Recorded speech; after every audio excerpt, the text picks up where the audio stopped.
In the winter of 1989, Tokyo glittered like no other city on Earth. The stock market roared, real estate prices defied logic, and the world looked east, convinced Japan had cracked the code of prosperity. Some believed the 20th century would end under a rising sun. But then, almost overnight, the light dimmed. A collapse so deep that it froze the second-largest economy on Earth for decades. How did a nation that built cars, cameras, and computers better than anyone else suddenly lose its economic heartbeat? And could it happen again, somewhere else? To answer that, we need to travel back to the ashes of war. The rebirth. In 1945, Japan lay in ruins. Cities were rubble, factories gone, families displaced. Yet within a generation, Japan transformed from devastation to dominance. How? The country reinvented itself with a kind of disciplined desperation, guided by a new constitution and American occupation reforms. Japan's leaders turned industry into a national mission. Education, engineering, and export replaced the sword, the shrine, and the samurai. The government, through the Ministry of International Trade and Industry, picked winning sectors: steel, shipbuilding, cars, electronics, and poured in cheap loans and technical guidance. Workers embraced lifetime employment. Corporations built loyalty that felt almost feudal, and the whole country marched in economic rhythm. By the 1960s, Japanese goods filled global shelves: Sony radios, Toyota sedans, Seiko watches. The phrase "made in Japan" no longer meant imitation. It meant excellence. Year after year, GDP grew by 5, 6, sometimes even 10%. It was a miracle of planning, precision, and persistence. By the late 1970s, Japan was exporting so much that the rest of the world started to panic. American companies complained of unfair trade. Europe worried about its factories closing. But nothing could stop the momentum. By 1980, Japan had become the second largest economy in the world. The future, it seemed, was written in kanji. The bubble. Success breeds confidence, and confidence can quietly become arrogance. During the 1980s, a wave of cheap money flooded Japan. After a global currency deal called the Plaza Accord in 1985, the yen strengthened sharply against the dollar. Suddenly, Japanese exports looked expensive abroad. To cushion the blow, Japan's central bank slashed interest rates. Money became almost free. And with free money comes speculation. Businesses borrowed to buy land. Banks lent to anyone with a pulse and a plan. The stock market doubled, then tripled. Land prices in Tokyo reached absurd levels. By 1989, the land beneath the Imperial Palace was said to be worth more than all of California. It wasn't true, but it felt true, and that was enough. Ordinary families joined the frenzy. Why save when the value of your condo rises every month? Why work overtime when a single plot of land could make you rich? Japan had entered its bubble age, a decade where logic surrendered to euphoria. But bubbles are fragile things. They expand on belief, and they burst on doubt. The question was never if Japan's bubble would pop, but when. The fall, it began quietly. A few cautious voices warned that asset prices were drifting far from reality. The Bank of Japan finally tightened interest rates, hoping for a soft landing. Instead, it triggered an avalanche. In 1990, the Nikkei stock index plunged nearly 40%. Real estate prices followed. Trillions of dollars in paper wealth evaporated. Families who thought they were rich found themselves buried under debt. Banks, which had lent recklessly against inflated collateral, watched as that collateral vanished. Japan's economic miracle had turned to a nightmare. And worse, it refused to wake up. For other countries, recessions come and go. For Japan, the slump stretched into decades. Why? The lost decade. When the bubble burst, Japan faced a banking system stuffed with bad loans. Any honest reckoning would have forced banks to admit huge losses, shut down insolvent firms, and start fresh. But Japanese business culture valued harmony over confrontation. So instead of closing failing banks, the government propped them up. Instead of letting bankrupt companies die, banks kept lending to them. Economists called them zombie banks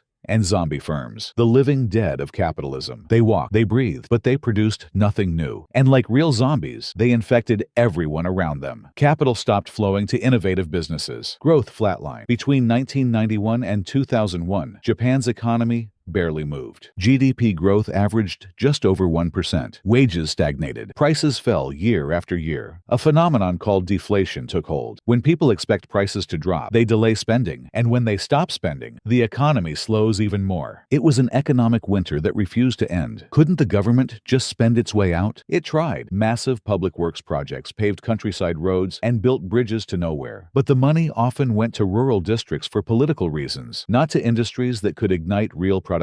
The result, mountains of debt and not much progress. By the end of the 1990s, Japan's national debt had doubled relative to its economy. Yet the economy still felt frozen in time. A country that had mastered perfection but lost its appetite for change. The culture of stagnation. Economics alone can't explain Japan's malaise. There's something cultural beneath it. A deep, almost psychological resistance to disruption. Japan prizes stability, consensus, respect for hierarchy. Those virtues built its post-war miracle, but in an age of rapid technological change, they became a cage. Inside Japanese corporations, innovation slowed. Promotion depended on seniority, not talent. Risk was frowned upon. Failure, unforgivable. Young entrepreneurs found it easier to join big firms than to start their own. And women, half the population, were often sidelined in the workforce. Japan was running its economy with one engine tied behind its back. Meanwhile, demographics turned against it. People were living longer, but having fewer children. By the 2000s, Japan had one of the world's oldest populations.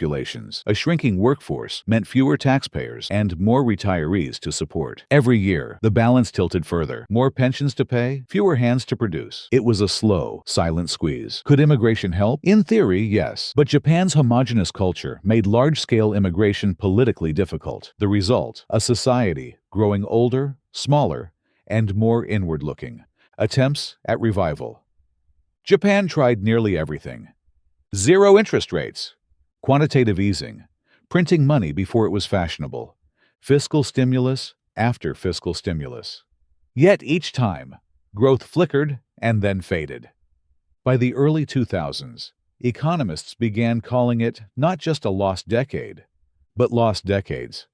Even when the global economy boomed, Japan trudged forward in slow motion. In 2012, Prime Minister Shinzo Abe launched Abenomics. It promised three arrows: monetary easing, government spending, and structural reform. The first two worked for a while. The yen weakened, stocks rose, inflation ticked up. But the third arrow, reform, barely left the bow. Labor markets stayed rigid, productivity low, and the population kept aging. By the 2020s, Japan was still the world's third largest economy. Wealthy, stable, and peaceful, but stagnant. The spark that once lit its miracle had become a dim glow. What really went wrong? It's tempting to blame the bubble, but the real failure came after it burst. Every economy faces bubbles. America had the dot-com crash and the housing collapse. The difference is how quickly you adapt. Japan chose to protect the old instead of empowering the new. It treated symptoms, not causes. And it turned temporary pain into permanent paralysis. The tragedy of Japan is not that it fell, but that it fell so gracefully it forgot how to get back up. Lessons for the world. Why does Japan's story still matter? Because the same pressures are building elsewhere. Low interest rates, aging populations, governments afraid to let bad companies fail. Sound familiar? Look at parts of Europe, where banks linger under the weight of bad debt. Look at nations with soaring real estate prices, where land values seem detached from reality.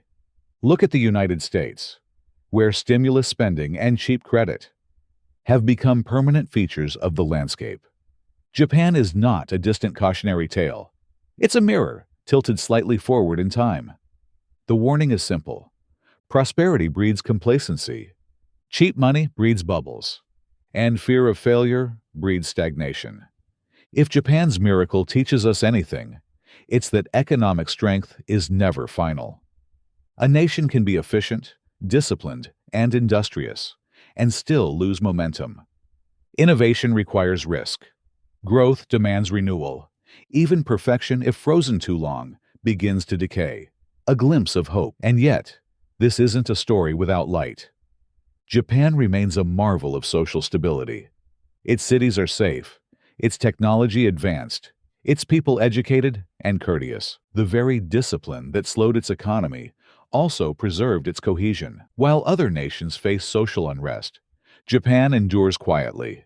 Aging, yes, but gracefully. Beneath the surface, small changes are emerging. Startups are growing. Young Japanese are rethinking the balance between work and life. Automation and robotics are offsetting the labor shortage. Tourism, once a minor sector, now brings in billions. And perhaps most importantly, Japan has begun to rediscover curiosity, a willingness to experiment again.